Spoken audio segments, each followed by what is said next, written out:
Hello students. कैसे हैं आप लोग? काफी दिनों के बाद आज मैं यूट्यूब पर आया हूं और आप लोगों के लिए लेके आया हूं एक ऑब्जेक्टिव टाइप का क्वेश्चन। ये है तो छोटा क्वेश्चन, लेकिन इसके मीनिंग काफी बड़े हैं। आप समझेंगे तो इस तरह का कोई भी क्वेश्चन, एक प्रश्न से कई तरह के सवालों को हल किया जा सकता है अगर इसको आपने ठीक से समझ लिया। देखो, प्रश्न ये है, पढ़ते हैं हम कि एक आवृतबीजी पौधे की पत्ती की कोशिकाओं में गुणसूत्रों की संख्या 24 है। तो उसके भ्रूणपोष यानी एंडोस्पर्म में गुणसूत्रों की संख्या क्या होगी? नंबर ऑफ क्रोमोसोम्स पूछ रहा है एंडोस्पर्म में। ठीक है। तो एंजियोस्पर्म प्लांट्स की बात चल रही है। आवृतबीजी पौधे को एंजियोस्पर्म प्लांट कहते हैं, आप लोगों ने पढ़ा है। एक एंजियोस्पर्मिक जो प्लांट होता है, एंजियोस्पर्मिक प्लांट, इस ये कोई भी प्लांट हो वैसे तो ज्यादातर, मोस्टली जो प्लांट्स हैं वो सभी कैसे होते हैं? डिप्लॉयड होते हैं, ऐसा समझ लीजिए आप।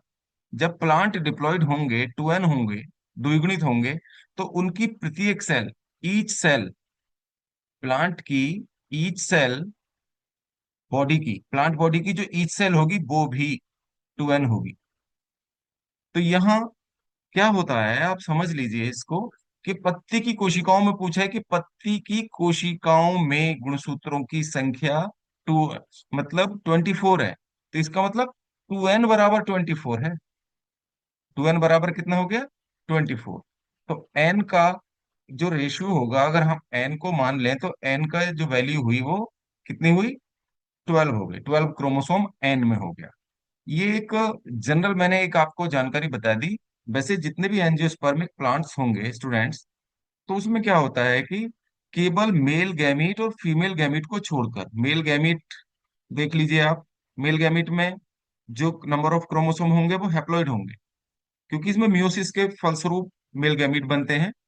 और फीमेल गैमीट जो बनते हैं, इनमें भी मियोसिस होता है, तभी फीमेल गैमीट भी बनते हैं। तो फीमेल गैमीट जो होगा एग होगा, तो वो भी एन ही होगा, ऐसा समझ लीजिए। और जो जाइगोट बनेगा फर्टिलाइजेशन के फलस्वरूप, तो वो मेल और फीमेल गैमीट के दोनों जुड़ने से बनता है, तो इसलिए जाइगोट 2n होगा।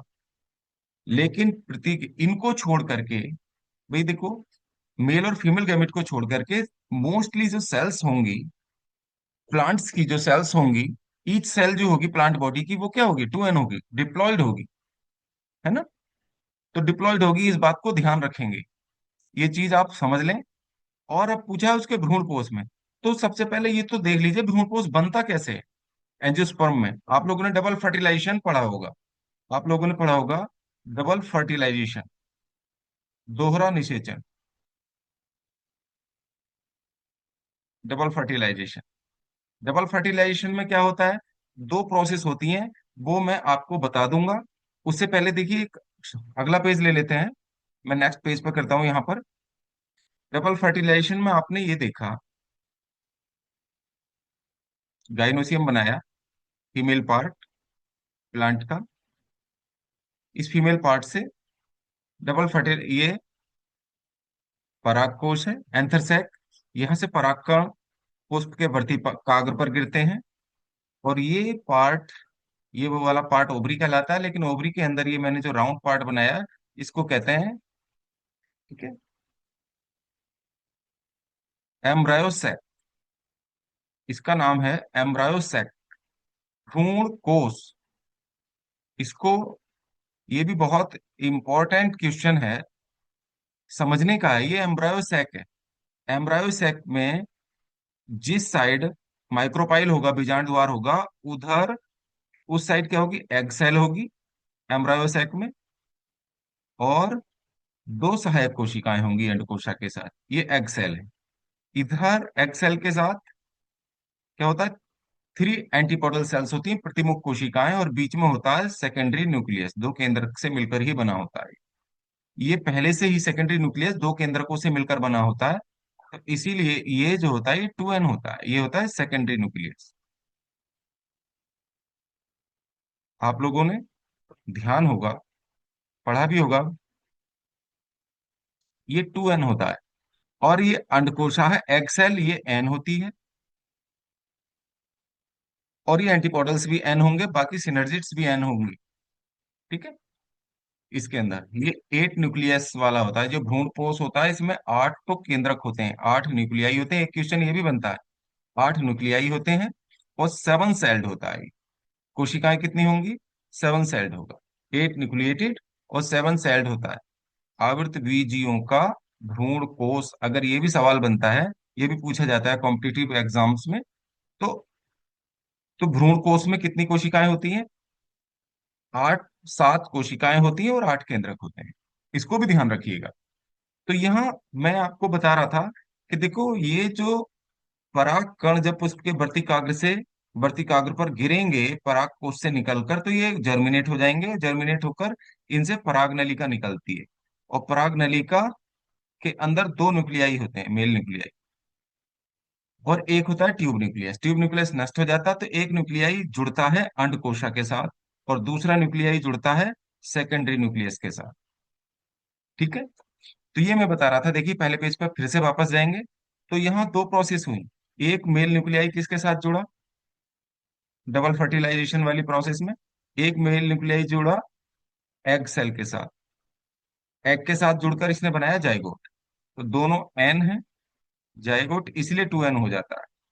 तो जाइगोट जो बनेगा वो 2n बनेगा, डिप्लॉयड हो गया। और दूसरा मेल न्यूक्लियाई जो है वो किससे जुड़ा? आपने इसमें देखा, दूसरा मेल न्यूक्लियाई किससे जाकर जुड़ता है? सेकेंडरी न्यूक्लियस से। जब सेकेंडरी न्यूक्लियस से जाके जुड़ा तो ये इसने बनाया एंडोस्पर्म, भ्रूण पोष। ये भ्रूण पोष का देखो निर्माण कर दिया। अब भ्रूण पोष देखो, मेल न्यूक्लियाई एन है, सेकेंडरी न्यूक्लियस मैंने क्या बताया था आपको? 2n होता है। देख लीजिए चाहे नेक्स्ट पेज पे क्या बनाया था। सेकेंडरी न्यूक्लियस क्या होता है? 2n होता है। ठीक है ना? बिल्कुल समझ पा रहे होंगे, मैं समझता हूँ। सेकेंडरी न्यूक्लियस 2n है। मेल न्यूक्लियाई जो है, एक मेल न्यूक्लियाई जो इससे जुड़ा, इसके साथ आकर यहाँ पर, ये क्या है? एन है। मेल न्यूक्लियाई क्या है? मेल गैमीट्स हैं ये एन ही होंगे। तो एक एन सेकेंडरी न्यूक्लियस के साथ जुड़ गया तो क्या ऐसा बन गया? ये ट्रिपल एन हो गया। एन और 2n कितना हो गया? तो भ्रूणपोष जो होगा इसका क्या होगा? ट्रिपल एन होगा। तो आवृत बीजियों का जो भ्रूणपोष हो गया ट्रिपल एन। अब समझ लीजिए, एक एन की वैल्यू कितनी है? 12। एक एन की वैल्यू कितनी हुई? 12। तो ट्रिपल एन की वैल्यू कितनी हुई? 36। आप समझ पाए? इसलिए इसका जो राइट आंसर होगा, इस क्वेश्चन का जो राइट आंसर है वो क्या हुआ? बी हुआ।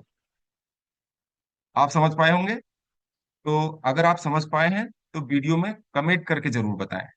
Thank you very much. फिर मिलते हैं नेक्स्ट वीडियो में।